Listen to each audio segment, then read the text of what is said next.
Today, we're going to talk about some things related to fat loss and that are powerful for fat loss that I'm guessing most of you have never heard about before. Most people struggle to lose weight generally, but most people especially struggle to lose body fat, or what we call adipose tissue. We're going to talk about all sorts of aspects of fat loss that are governed by your nervous system.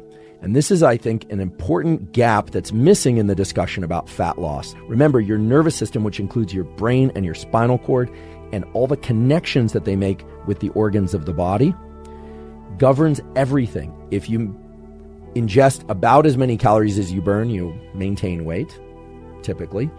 And if you ingest fewer calories than you burn, typically you'll lose weight. That's the kind of rule of fat loss. Calories in versus calories out, meaning how many calories you ingest versus how many calories you burn, is the fundamental and most important formula in this business of fat loss and weight management in general. If you ingest fewer calories than you burn, that you will lose weight, and that a significant portion of that will come from body fat.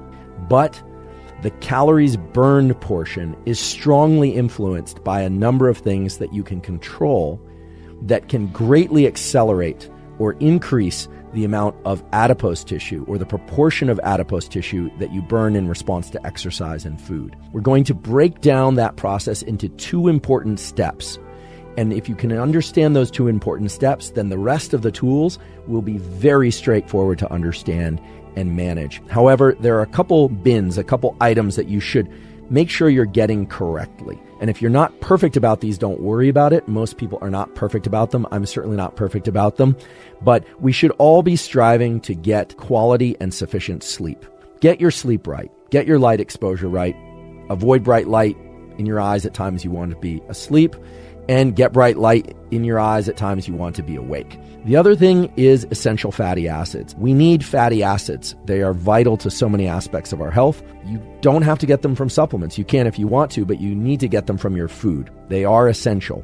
The key thing is to get the levels of EPA that you ingest above 1,000 milligrams per day. So that doesn't mean just taking 1,000 milligrams or more of, say, fish oil or krill oil or whatever your preferred source is. It means getting above 1,000 milligrams of EPA. But the research in the literature shows that you want to get above 1,000 milligrams of EPA per day, because that's when you can best support your metabolism and position yourself for good fat loss. And then finally, you can't really position yourself to have a strong metabolism if your iodine levels aren't correct and your thyroid levels aren't correct. You can overdo iodine, so you don't want to do that. Get your gut microbiome right. That does not necessarily mean you need to ingest probiotics. You can if you want to, but you can also just simply ingest a serving or two of fermented foods per day. So again, sleep, sufficient EPAs, glutamine if you have issues with leaky gut or sugar cravings can really help. How we think about a given set of activities affects how we perform those activities, and how we think and about and perform those activities has a real effect on our physiology.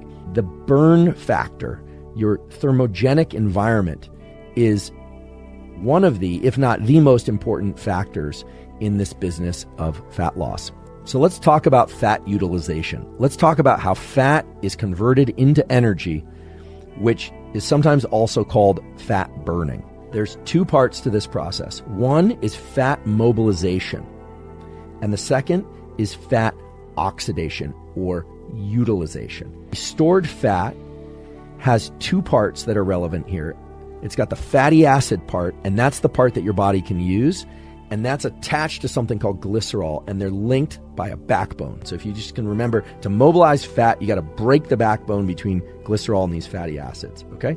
That's accomplished by an enzyme called lipase, but you can forget all that if you want. Remember, we're just trying to mobilize fat. And that second part, remember, first part is mobilization, the second part is oxidation, is then those fatty acids, those are potential fuel. They're just potential fuel, but you haven't burned the fat yet. You've just moved it out of your fat cells. They're going to go into cells that can use them for energy. So just to really zoom out again to make sure I don't lose anybody, you got to mobilize the fat, then you have to oxidize the fat. You have to, in other words, you have to mobilize it, then you actually have to convert it into energy. So you have two opportunities to burn more fat. And both of those opportunities are governed by your nervous system. So Let's talk about movement and the more traditional kinds of movement, aka exercise, that has been shown to lead to increases in metabolism and fat loss to greater degrees depending on whether or not, for instance, you're fasted when you do it or not. Different types of exercise engage the musculature of the body and the heart and the lungs in different ways, and can have vastly different effects on things like hormones and metabolism, depending on whether or not it's of high intensity, moderate intensity, or low intensity. Sprint interval training was defined as all out, greater than 100% of VO2 max bursts of activity that last 8 to 30 seconds. So that would be SIT. HIIT, HIIT, is defined as submaximal, so 80 to 100% of VO2 max bursts of activity that last 60 to 240 seconds. Moderate intensity continuous training is steady state cardio, sometimes called zone 2 cardio these days on the internet, which is performed continuously for 20 to 60 minutes at moderate intensity of 40 to 60% of VO2 max. However, the types of exercise, whether or not it was medium intensity or high intensity or low intensity, is all over the map for these studies. So it's very hard to target an ideal protocol. If you want to burn more body fat, exercise intensely for 20 to 60 minutes. The higher the intensity, obviously, the shorter that bout is going to be, and then move over into zone 2 cardio. High intensity burns more glycogen during the activity, more body fat afterwards. Moderate to low intensity burns more, percentage-wise, more body fat is oxidized than glycogen.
During the actual exercise. Afterward, it's more glycogen.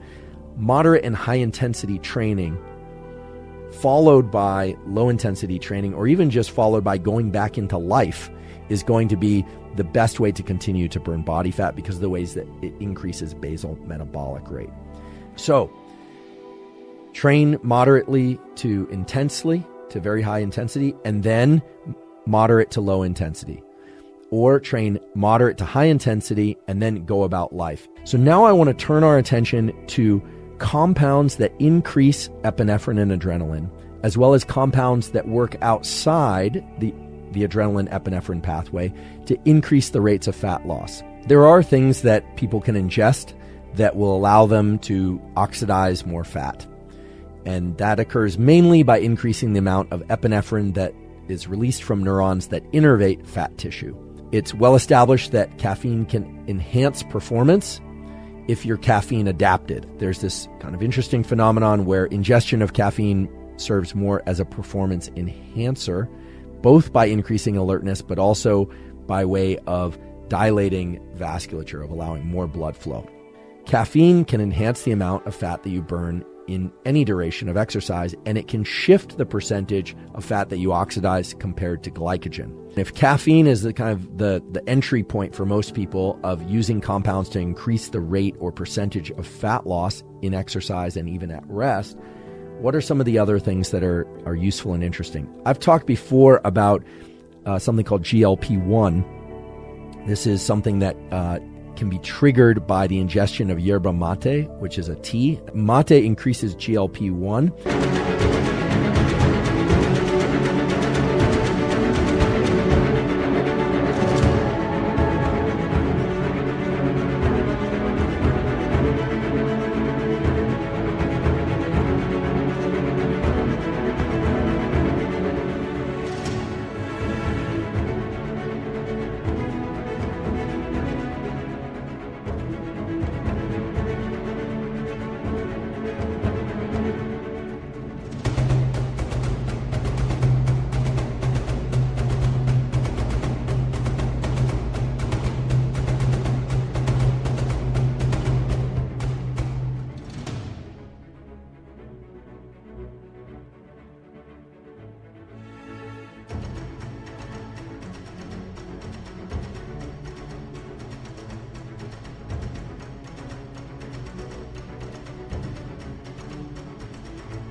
GLP-1 is in the glucagon pathway. Glucagon facilitates that process through increases in GLP-1. The short takeaway is mate increases GLP-1 and yes, increases the percentage of fat that you'll burn. It increases fat burning. So if you want to burn more fat, drinking mate before exercise is good. Semaglutide, but that's not the way you pronounce it, but semaglutide is the way that it's been described on the internet.